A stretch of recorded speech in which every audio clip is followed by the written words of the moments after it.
Pourquoi parler de discipline dépendante? Mais on va aller voir un texte qui va nous parler de l'importance de quelque chose dans Éphésiens 1,4.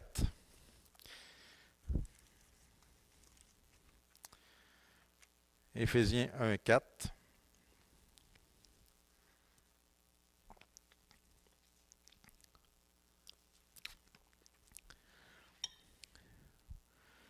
Je lis dans la version d'Arby qui dit ceci, selon qu'il nous a élus en lui,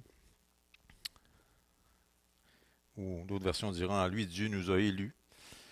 Esther disait comment on est béni, et on se demande pourquoi moi, j'ai compris, pourquoi moi je suis sauvé. Mais on a la réponse, Éphésiens 1,4, en lui, nous avons été élus. Selon qu'il nous a élus en lui avant la fondation du monde. Ça nous renverse. Je veux dire, si ça ne vous renverse pas, de penser qu'avant que quoi que ce soit n'ait été créé, le Dieu de l'univers a choisi de me sauver. C'est assez extraordinaire de penser ça. Pourquoi moi? Par pure grâce. Je suis non content. Et sûrement vous êtes content aussi si vous êtes sauvé ce soir d'avoir cette vérité-là. Donc, il nous a élus en lui avant la fondation du monde, mais là, on a un but. Pourquoi il nous sauve? Évidemment, à la question pourquoi il nous sauve, on a beaucoup de réponses pour sa gloire, pour célébrer la grâce de sa gloire, nous dit même Éphésiens, pour évidemment témoigner aux autres, pour briller pour lui, pour être sauvé de l'enfer. Mais quel est le but de notre salut? Mais Éphésiens 1,4, je trouve qu'on a vraiment là la réponse toute parfaite. Comme la parole est parfaite, il nous a élus avant la fondation du monde pour que nous fussions, le texte nous dit, saints et irréprochables devant lui. Le but de notre salut, c'est d'être saints. Romain dira qu'il veut nous rendre conformes à l'image de son Fils. Évidemment, le jour 1, la première seconde qu'on se convertit, on est saint en position, on est justifié pour toujours, il n'y a plus aucune condamnation pour ceux qui sont en Jésus-Christ. Mais au niveau de, parce qu'on est encore sur terre, parce que le péché est encore attaché à nous, on a le début d'un processus de transformation, de gloire en gloire, de mieux en mieux, de progrès en progrès, qui s'appelle la sanctification. Et comment ça se passe, cette sanctification-là? C'est le but de l'étude. Comment ça se passe? Parce que c'est important de savoir comment ça se passe. C'est le but de mon salut. Ben, ça passe par la discipline dépendante. Qu'est-ce que je veux dire par là? On va tourner dans un autre texte, dans 1 Corinthiens 3,7. 1 Corinthiens 3,7.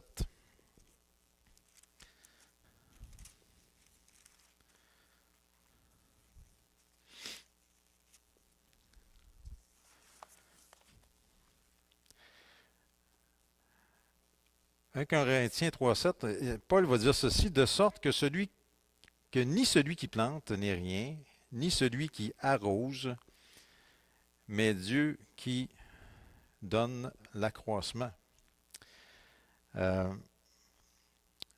Paul utilise une métaphore à partir de l'agriculture ici, l'idée de planter, d'arroser, puis dans le domaine de la sanctification, je trouve que c'est un texte qui reflète vraiment la réalité, le rôle de Dieu et notre rôle dans la sanctification. Vous savez, le cultivateur a beaucoup de choses qu'il doit faire pour que ça pousse. Le cultivateur, on est dans une période printanière, évidemment, là, il se prépare à travailler la terre. Effectivement, le cultivateur, s'il veut avoir une récolte, il doit faire quelque chose. Il doit labourer, il doit planter, il doit fertiliser, il doit cultiver, évidemment récolter. Il y a pas quelque chose qu'il doit faire, beaucoup de discipline qu'il doit faire pour qu'il y ait un résultat. Mais c'est intéressant, la seule chose cruciale qu'il ne peut pas faire, c'est celle qui est cruciale, c'est de faire pousser. Et dans le domaine de la sanctification, c'est la même chose. Il n'y aura pas de sanctification dans nos vies si on ne s'impose pas des disciplines spirituelles, et c'est là tout ce que j'énumère, ce que j'étudie dans la série, quelles sont ces disciplines spirituelles indispensables à ma sanctification. Il n'y aura pas de sanctification dans ma vie sans l'imposition dans ma vie de disciplines spirituelles. Mais la seule chose cruciale dont j'ai besoin, je ne peux pas rien faire, c'est Christ qui transforme. C'est Christ qui a la puissance de la sanctification. Et ça, c'est d'où l'idée que j'ai besoin de deux choses, comme les ailes d'un avion. On a besoin de deux ailes pour voler. J'ai besoin, oui, on peut dire de l'aile de la discipline, de m'imposer des disciplines spirituelles pour être sanctifié. Mais je dois absolument avoir l'aile de la dépendance, c'est-à-dire être dépendant de Christ pour être sanctifié. Et ça, c'est le plus crucial. C'est parce que moi, je ne peux pas me transformer moi-même. Je ne peux pas, je n'ai pas la puissance de me transformer. C'est Christ qui a la puissance. Christ a la puissance de me sauver, Christ a la puissance de me sanctifier. Mais si je ne m'impose pas des disciplines spirituelles, je ne permettrai pas à cette puissance de me transformer. C'est le même principe qu'on a ici. De sorte que ni celui qui plante n'est rien, ni celui qui arrose, mais Dieu qui donne l'accroissement. Alors, il faut planter, il faut arroser, mais je ne peux pas faire croître. C'est Dieu qui fait croître. C'est Dieu qui transforme. Évidemment, ici, il y a un contexte particulier dans 1 Corinthiens 3, mais je veux surtout retirer le contexte du monde agricole pour montrer à quel point on a besoin de dépendre de Christ pour être sanctifié. Quoique, parallèlement à ça, je dois m'imposer des disciplines spirituelles. C'est indispensable d'avoir les deux. Dépendance, discipline. Dépendance, discipline. Alors, c'est pour ça que ce soir, avant, évidemment, éventuellement, sait-on jamais, de plonger dans les disciplines spirituelles que je dois m'imposer comme chrétien si je veux être sanctifié. Et en passant, moi, j'ai eu, pas une révélation, là, mais l'année passée, tu sais, il y a des choses qui traînaient dans ma vie. Puis à un moment donné, depuis quelques années, je me fais un genre de petit journal personnel dans mon ordinateur. J'appelle ça le journal du faible pèlerin. Puis, le 7 avril de 2015, j'ai pris une décision avec le Seigneur. J'ai dit, Seigneur, je veux vraiment, non pas que je n'avais pas donné ma vie, non pas que je ne suis pas sauvé, mais je veux vraiment t'obéir, puis je veux vraiment avoir la victoire sur tel péché dans ma vie. Je veux vraiment marcher pour toi. Je veux vraiment être sanctifié comme tu veux que je sois sanctifié.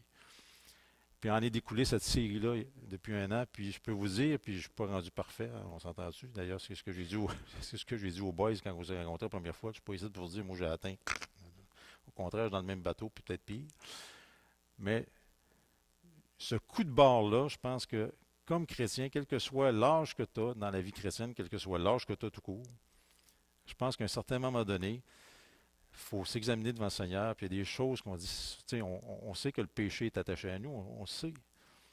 Mais Seigneur, je veux vraiment, vraiment donner un coup de barre dans la sanctification. Non pas que j'en ai la puissance, je dois dépendre de toi, mais je dois m'imposer des disciplines spirituelles pour que ça arrive. Et depuis ce temps-là, moi je trouve que le Seigneur agit d'une manière extraordinaire. C'est pas fini tant que c'est pas fini, hein, parce que tant qu'on sera sur cette terre, on est en transformation, on est en sanctification progressive. Mais je rends grâce au Seigneur de son action dans ma vie, puis ma prière, c'est qu'il puisse aussi agir dans vos vies au niveau de la sanctification. Et c'est pour ça que ce soir, je vais prendre le temps qu'on a devant nous pour parler de l'aile de la dépendance, si je reviens avec l'idée de l'avion qui a besoin de ces deux ailes-là pour voler. Je veux parler vraiment ce soir de l'aile de la dépendance qui est la plus cruciale.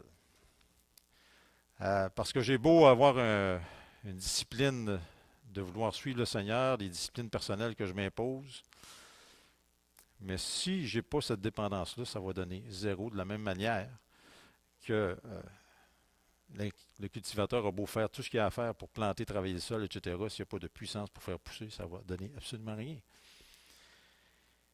Alors, ma question ce soir, comment on peut grandir dans un sens de dépendance conscient de Christ? Je trouve ça intéressant que vous savez, moi ce que j'aime, le Saint-Esprit dirige les réunions de nos églises locales.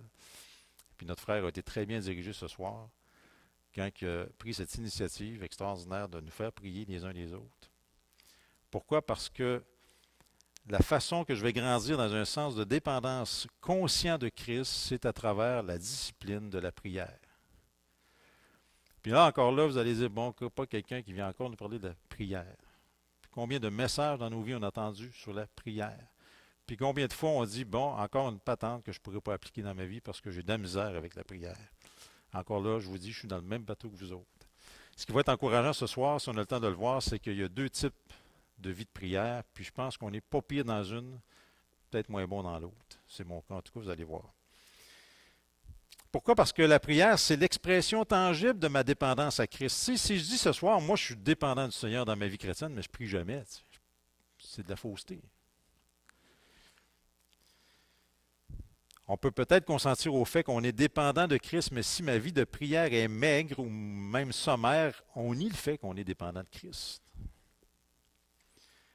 Même on est en train de dire que je peux gérer la plupart de ma vie spirituelle avec ma propre autodiscipline et ma bonté innée perçue. Ou peut-être que lorsque je n'ai pas une grosse vie de prière, je suis en train de dire que je ne suis même pas engagé dans la poursuite de la sainteté, parce que je viens de le dire tantôt, c'est essentiel que pour ma sanctification, j'ai une vie de prière. Et lorsqu'on pense au psaume 119, on pense évidemment à ce psaume comme étant le psaume de la parole de Dieu, parce que la parole de Dieu est mentionnée par différents noms dans tous les 176 versets, que je ne livrerai pas tous, je vous rassure. Mais dans tous les 176 versets, sauf 4, il est mentionné la parole de Dieu dans le psaume 119. Alors, bien souvent, quand on pense à ce psaume-là, on dit que c'est le psaume de la parole de Dieu. Mais pourtant, l'auteur du psaume 119 nous enseigne au sujet de la discipline de la prière dans la poursuite de la sainteté. Et c'est plus précisément une expression du désir ardent du psalmiste pour la poursuite de la sainteté et un engagement à poursuivre la sainteté qu'on retrouve dans ce psaume-là. D'ailleurs, 22 fois, le psalmiste va prier Dieu de l'aider à quoi? À obéir à sa loi. 22 fois, il va prier, Seigneur, aide-moi à obéir à ta loi. Ça, c'est de l'engagement pour la sanctification. Ça. Et on va tourner dans le psaume 119 et on va aller au verset 33.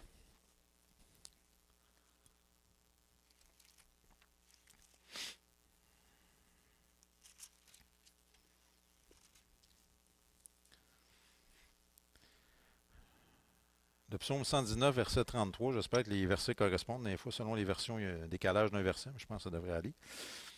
On va lire le verset 33 du psaume 119. Il dit ceci, « Éternel, enseigne-moi la voie de tes statuts et je l'observerai jusqu'à la fin. Donne-moi de l'intelligence et j'observerai ta loi et je la garderai de tout mon cœur. Fais-moi marcher dans le chemin de tes commandements car j'y prends plaisir. Incline mon cœur à tes témoignages et non point au gain. Détourne mes yeux pour qu'ils ne regardent pas la vanité. Fais-moi vivre dans ta voie. » Dans le fond, le psalmisme veut que Dieu lui enseigne, veut qu'il lui donne de la compréhension, veut qu'il le dirige dans les voies des commandements de Dieu. Il veut aussi que Dieu travaille directement dans son cœur. Il veut que Dieu tourne son cœur vers ses statuts, vers ses yeux loin des choses vaines. Et ça, c'est ce que le psalmisme prie à Dieu. Donc ici, il est en train de prier Dieu. Dieu, je veux être capable de t'obéir. Mais, regardez, versets 11 à 16, reculez un petit peu, versets 11 à 16. Ce que le même psalmiste va dire. Il va dire, « J'ai caché ta parole dans mon cœur afin que je ne pêche pas contre toi. Éternel, tu es béni, enseigne-moi tes statuts. J'ai raconté de mes lèvres toutes les ordonnances de ta bouche. » Verset 13. Verset 14. « J'ai pris plaisir au chemin de tes témoignages autant qu'à toutes les richesses. Je méditerai tes préceptes et je regarderai à tes sentiers. Je fais mes délices de tes statuts. Je n'oublierai pas ta parole. » Alors d'un côté, on a le psalmisme qui prie Dieu de l'aider à obéir à sa loi. Mais de l'autre côté, on voit le même psalmiste se donner une discipline spirituelle de stocker cette parole-là dans son cœur. Il la racontait aux autres, cette parole. Il se réjouissait à lui obéir. Il la méditait. Il en faisait ses délices. Il ne la négligeait pas. C'est autant les versets qu'on a lus tantôt, 33 et suivants, c'était une prière à Dieu. Donne-moi, fais-moi, incline mon cœur, détourne mes yeux. Mais là, c'est je fais ça et je fais ci, je garde ça et je stocke et je. Donc, il y a l'aspect de dépendance, Seigneur, fais que et fais-moi. Puis l'aspect de discipline, je garde la parole dans mon cœur. Ça implique quoi? Je lis la parole en passant. Je me donne une discipline de lecture de la parole de Dieu, sans laquelle il n'y a pas de sanctification dans ma vie. Alors, ça nous montre que le psalmiste du psaume 119 était non seulement un homme de discipline, comme en témoignent les versets 11 à 16, mais il était aussi un homme de prière, comme en témoignent les versets 33 à 37.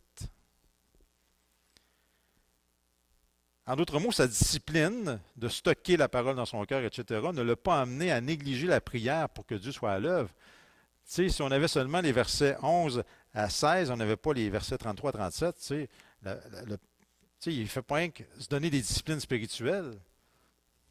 Non, non, il prie Dieu. Il prie Dieu. Alors, sa discipline ne l'a pas amené à négliger la prière pour que Dieu soit à l'œuvre, ni sa prière l'a amené à négliger sa propre œuvre. On a aussi les versets 11 à 16. Il n'y a pas seulement les versets 33 à 37. Il n'a pas fait seulement que prier, Seigneur, transforme-moi. Madame m'a dit. Tu sais, il y a un bon vieil adage dans le monde qu'on entend, aide-toi et le ciel t'aidera. Ça s'applique dans la sanctification, ça. Sa discipline ne l'a donc pas amené à négliger la prière pour que Dieu soit à l'œuvre, mais ni sa prière l'a amené à négliger sa propre œuvre. Ce psalmiste pratiquait la discipline et la dépendance. Et c'est pour ça que je vais en arriver à vous parler ce soir de deux sortes de prières de dépendance. Il y a des prières de dépendance, et je trouvais ça intéressant, je pense que c'est ce vendredi, vous avez une journée de prière de 12 heures, je ne sais pas quoi, là, je ne sais pas si c'est 12 heures intensifs la même personne, vous vous relayez, je ne sais pas comment ça fonctionne votre affaire, mais quand même, je trouve ça intéressant que vous consacriez quand même une période de prière particulière. Alors, il n'y a pas d'hasard au niveau du sujet ce soir. Donc, nos prières de dépendance devraient être de deux sortes. Première sorte, des périodes de prière planifiées. Deuxième sorte, des prières spontanées non planifiées. Et on va voir les deux tantôt. Tournez avec moi dans Néhémie chapitre 2 et on ira voir le verset 1. Néhémie chapitre 2 verset 1.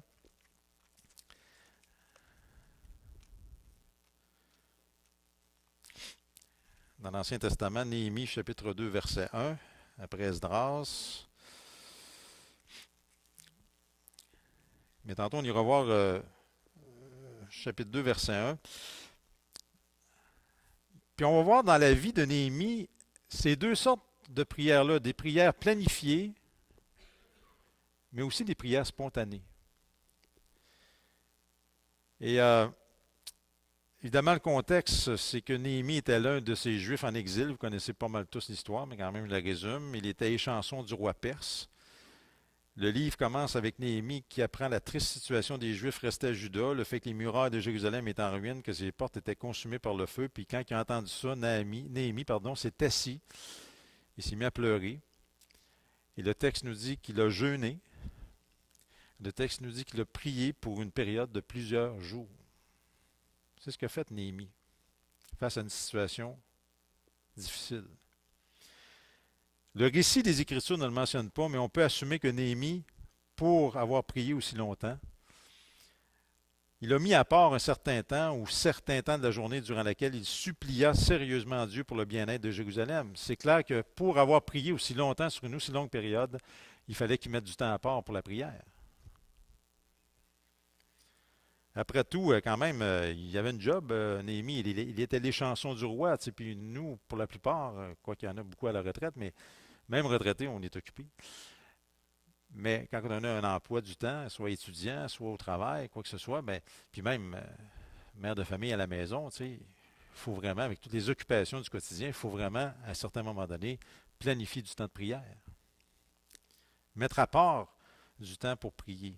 Et Néhémie ne faisait pas exception, il était l'échanson du roi, il était occupé aussi, il avait certaines tâches à exécuter. Alors, fort possiblement, il aurait eu à planifier certains temps de prière autour de ses tâches quotidiennes, tout comme on l'a à le faire nous aussi en 2016.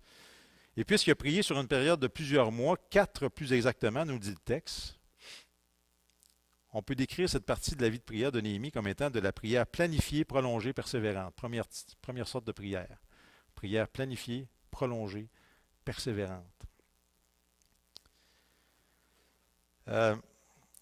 Pourquoi je dis c'est planifié? C'était planifié parce que ça faisait partie de son horaire quotidien. Il fallait que ça soit planifié. C'était prolongé parce que ça s'étendait sur une période de plusieurs mois. Et c'était surtout persévérant parce qu'il continuait à prier jusqu'à ce que Dieu réponde.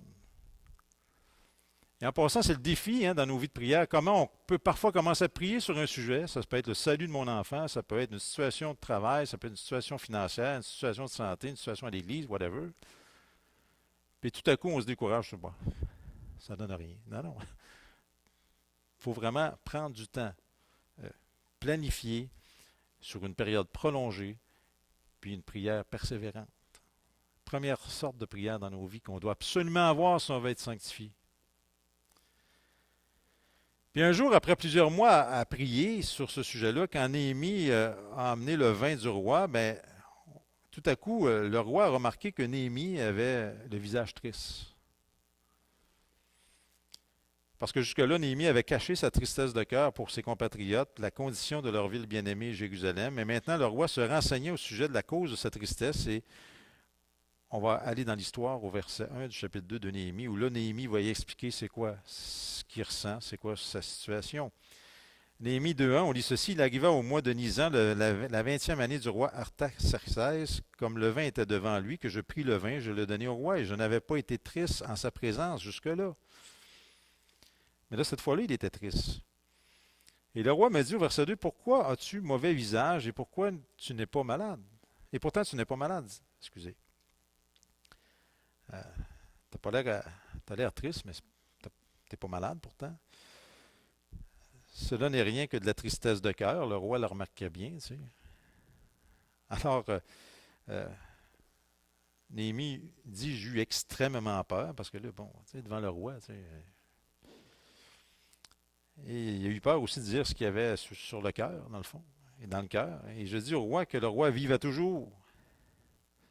Il dit, pourquoi mon visage ne serait-il pas triste quand la ville, le lieu des sépulcres de mes pères, est dévastée, que ses portes sont consumées par le feu? Alors le roi va lui demander, il va lui dire ceci au verset 4, que demandes-tu? Et là, le moment de crise est arrivé. Là, lui, il ouvre son cœur au roi, il ne sait pas comment ça va virer, cette histoire-là, ce dialogue-là. Le roi qui a tout pouvoir sur lui. Et là, il vient la question, pas la question qui tue, mais la question clé. Que demandes-tu? Là, tu dis, je vais-tu y dire? Je ne dis pas. On arrive au moment où Néhémie doit étaler devant le roi sa requête d'aller à Jérusalem. C'est ça qu'il veut faire. Il veut demander d'aller à Jérusalem. Il veut aller reconstruire les murailles. Mais avant qu'il ne réponde, moi, regardez qu'est-ce que Néhémie a fait. Il est dit, et je priai le Dieu des cieux. Et je dis au roi, etc., si le roi le trouve bon, etc. Avez-vous remarqué que Néhémie a fait une prière assez spontanée à ce moment-là? Il est devant le roi, il doit expliquer, répondre à la question. Puis là, avant de répondre à la question, moi, ce que j'aime, c'est qu'il nous a dit que j'ai prié le Dieu des cieux. Et je dis au roi, et là, il a donné sa réponse. Ça s'appelle-tu une prière express, ça, là? Un flash? C'est pour ça que je ne suis pas très bon dans les prières planifiées, prolongées, persévérantes. Je n'ai pas beaucoup de discipline et ça, c'est encore quelque chose que je veux améliorer dans ma vie, d'avoir un temps de discipline dans ma vie au quotidien, de prendre du temps à prier le Seigneur, mais je ne suis pas pire dans les prières express. Merci Seigneur. Seigneur, aide-moi, tu sais. Ça peut être dans mon travail. Merci Seigneur. Là, il y a quelque chose qui arrive, un contretemps. Ah Seigneur, j'ai besoin de toi. Seigneur, fais que ça coûte pas cher. Seigneur, toujours des petites prières express. Je pense qu'on est pas mal pas pire là-dedans, toute la gang. Mais le défi qu'on a, c'est d'avoir des temps de prière planifiés, prolongés, persévérants. Et là, on voit Néhémie qui a cette prière express. Puis on s'entend-tu que le roi n'était pas conscient de la prière rapide et silencieuse de Néhémie pendant qu'il était devant lui? Ça devait être probablement quelque chose comme Seigneur, aide-moi à parler. C'est pas compliqué. Ça devait être ça, sa prière. Fais-moi trouver faveur dans le cœur du roi. Ça doit être ça, sa prière. Puis là, Néhémie a envoyé cette prière rapide et silencieuse au ciel, même alors qu'il était en train d'ouvrir sa bouche pour parler au roi. Et en contraste de cette prière planifiée, prolongée, persévérante qu'il avait eue pendant les mois précédents, voilà une prière qui était non planifiée, qui était courte, qui était spontanée. Deux types de vie de prière. Les deux types de prières étaient nécessaires dans la situation de Néhémie. Chacune donnait de la validité à l'autre. Tu sais, Néhémie n'a pas présumé sur Dieu en attendant jusqu'à ce jour mouvementé dans la cour du roi pour prier. Tu sais, si jusqu'à ce jour-là, Néhémie n'avait jamais prié sur la situation, puis là, il arrive devant le roi et puis il se fait demander ça. Tu sais, il n'a pas présumé sur Dieu en attendant jusqu'à ce jour pour se mettre à prier. Il avait prié pendant des mois avant. Il avait vu un besoin, Néhémie, il a persisté en prière jusqu'à ce que Dieu lui réponde. Puis, tu sais, en même temps, Néhémie ne s'est pas lancé dans une réponse au roi avant, premièrement, de prier rapidement et silencieusement. Il n'a pas présumé sur tous ces mois de prière qu'il avait fait avant. Il a senti le besoin de prier là. Seigneur, j'ai besoin de toi là. C'est ça la dépendance à Christ, à Dieu. C'est ça une vie de prière. Il était très conscient de sa totale dépendance à Dieu, ainsi sa prière rapide et silencieuse était un simple réflexe plutôt qu'une action planifiée. Alors ce soir, on peut vraiment apprendre de l'exemple de Néhémie comment prier pour nous-mêmes dans la poursuite de la sainteté. Comme Néhémie, on a besoin de mettre du temps de côté chaque jour pour une prière planifiée, prolongée, persévérante. Et si je faisais un tour de salle ce soir, je me demandais, as-tu une vie de prière de ce genre-là? Peut-être que oui. Et j'en connais des chrétiens qui ont vraiment une discipline. Parmi le groupe, il était tout seul sur 8 dans ma gang de gars avec qui je fais le cours. Il y en a un qui réussissait à mettre du temps de côté comme ça à chaque matin. Et même, il mettait son cadran plus de bonne heure pour pouvoir prier. Ça, je trouvais ça étonnant, puis pas étonnant, mais je l'admirais. Mais tu sais, est-ce que la question qu'on doit se poser, est-ce que j'ai un... Tu sais, soyons sérieux avec le Seigneur. Puis comme je vous dis, le coup de barre que je me suis donné l'année passée, c'est d'être sérieux avec le Seigneur. Est-ce que j'ai une vie de prière planifiée, prolongée, persévérante au quotidien dans ma vie? Parce qu'on a besoin d'étaler devant le Seigneur tous les domaines de péché persistants dans nos vies. Des péchés tels que la médisance, l'irritabilité, l'impatience, le manque d'amour, les pensées impures, des yeux indisciplinés et errants. On a besoin de mettre ça ouvertement au pied du Seigneur dans un temps de prière. Seigneur, aide-moi aujourd'hui à avoir la victoire sur ce péché-là. Ou Seigneur, aide-moi à revêtir telle ou telle vertu de toi. Parce que la sanctification, ce n'est pas rien que de se dépouiller, mais de se revêtir aussi. Alors, tous ces péchés-là et plusieurs autres, puis là, vous connaissez votre cœur. Dieu connaît ton cœur. Dieu sait quel péché avec lequel tu luttes. Ces péchés-là ont besoin d'être l'objet d'une prière sérieuse pour que Dieu puisse travailler en nous et nous rendre capables de régler ces péchés-là. Et notez bien que je dis nous rendre capables parce que nous sommes ceux qui devons traiter ces péchés, mais c'est le Saint-Esprit qui nous rend capables de le faire. Tu sais. Encore là, il ne faut pas oublier la dépendance, la puissance sur le péché, la puissance de la sanctification. C'est Christ qui l'a, je ne l'ai pas. C'est le Saint-Esprit qui l'a, je ne l'ai pas. Je dois me reposer sur lui. Tournez avec moi dans Romains 8,13. Romains 8,13.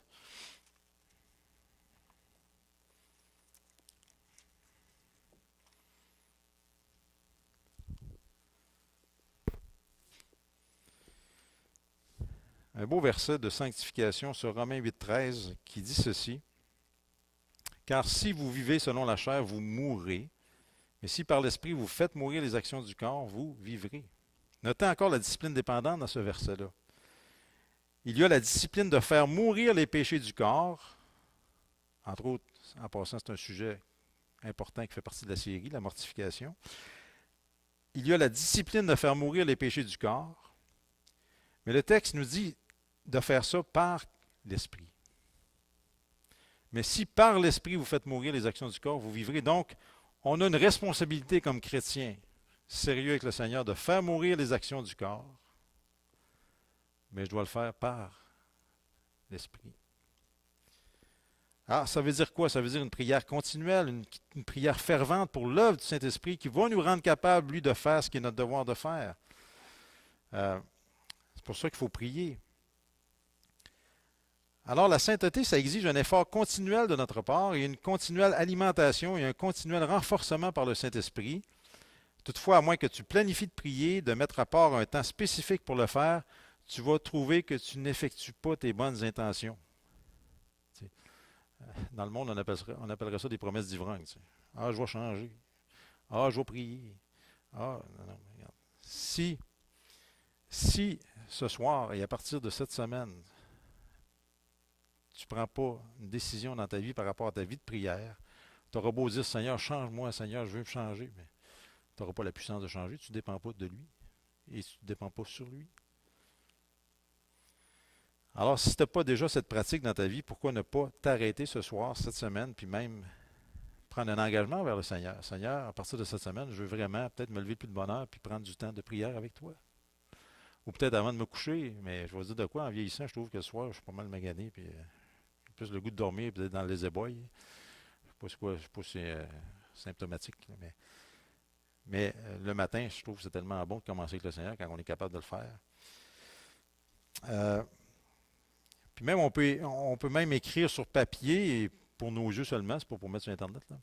Mais on peut écrire sur papier, sur ordinateur, les péchés spécifiques qu'on a besoin de traiter dans nos vies, puis aussi des vertus spécifiques du caractère chrétien dans lesquelles on a le besoin de plus de grandir. On peut faire ça. Il faut être sérieux avec le Seigneur. Puis en addition à la prière au sujet des péchés dans nos vies, puis des domaines de caractère dans lesquels on a besoin de grandir, c'est aussi bon de prier qu'on soit gardé de la tentation. Hein, dans le fameux Notre Père, le modèle de prière que le Seigneur nous a laissé, il y a quand même cet aspect-là. Hein. Garde-moi de la tentation. Qu'on soit alerte à la tentation, pas pris de court par la tentation quand elle survient. Peut-être dernier texte, 8h moins 2, Hébreux 13, 21.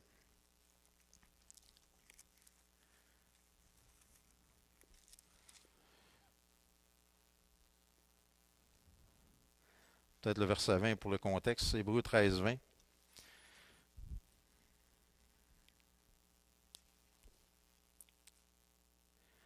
Or, le Dieu de paix, Hébreux 13, 20, or le Dieu de paix qui a ramené d'entre les morts le grand pasteur des brebis dans la puissance du sang de l'alliance éternelle, notre Seigneur Jésus. Ben, c'est quoi la prière? Vous rendre accompli en toute bonne œuvre. Pourquoi? Pour faire quoi? Faire sa volonté, faisant en vous ce qui est agréable devant lui, par Jésus-Christ, auquel soit la gloire au siècle des siècles. Amen.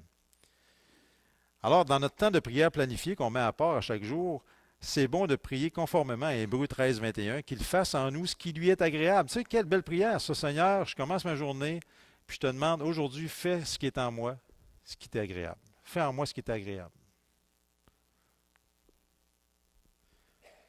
Parce que lui, il sait bien mieux que moi ce que j'ai vraiment besoin et ce qui a vraiment besoin d'arriver dans ma vie à tout moment.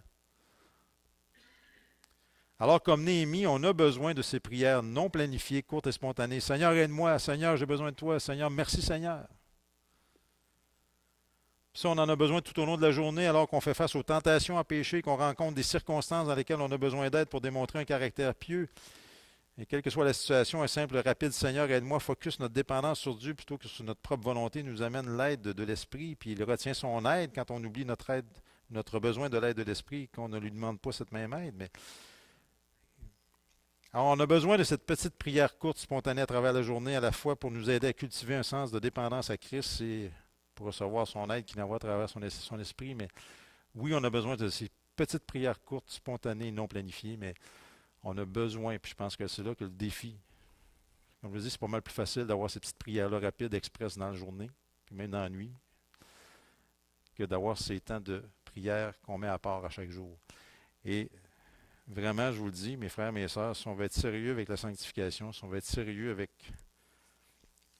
le but pour lequel le Seigneur nous a sauvés, on doit avoir une vie de prière. Puis je suis loin d'être un modèle, je vous le dis, là, bien humblement. J'ai encore beaucoup d'améliorations au niveau des prières, en particulier planifiées, prolongées, persévérantes. Mais le but, c'est de nous. La beauté de l'Église, c'est ça, comme notre frère l'a dit, c'est de s'encourager mutuellement. Les uns les autres, mais j'aime tellement le thème des uns les autres dans la parole de Dieu parce qu'on a besoin les uns les autres pour vivre notre vie chrétienne. Oui, c'est Christ qui nous donne la force, mais on a besoin les uns les autres. Il l'a voulu comme ça. On va terminer par un mot de prière, justement. Désolé de déborder d'une minute. Prions. Merci Seigneur pour le bon temps qu'on a eu ce soir, puis merci aussi pour cette initiative de ce frère d'avoir prié avec un frère ou une sœur. Puis Père, fait qu'on développe, si c'est pas déjà fait. Sûrement que tes enfants ici ce soir, il y en a parmi eux qui ont cette habitude, cette discipline de prière dans leur vie. Et gloire à toi, et j'en suis content pour eux et elles. Ils en ont sûrement des bénéfices au niveau de leur sanctification. Mais Père, dans ma vie, dans la vie de la plupart d'entre nous, on a vraiment ce problème de mettre à part du temps pour prier. Combien on n'a pas de misère, Seigneur, à te prier spontanément pour demander de l'aide, te remercier dans nos vies quotidiennes. Mais combien, Seigneur, l'ennemi ne veut pas qu'on mette du temps à part. Et Seigneur, combien la chair est faible aussi, l'esprit est bien disposé. On te demande, Seigneur, que malgré nos faiblesses, nos chutes, nos problèmes avec la vie de prière, que tu puisses nous donner la force d'avoir cette discipline qui sera à notre bénéfice au niveau de la sanctification. Bénis ton peuple ici à Shawinigan-Sud. Je te prie pour cette réunion spéciale ce jeudi à grand-mère afin que tu puisses inviter les contacts, les inconvertis à entendre ton évangile et avoir du bon temps au niveau de la musique aussi, des louanges. Et tout ça au nom de Jésus-Christ pour ta gloire. Amen.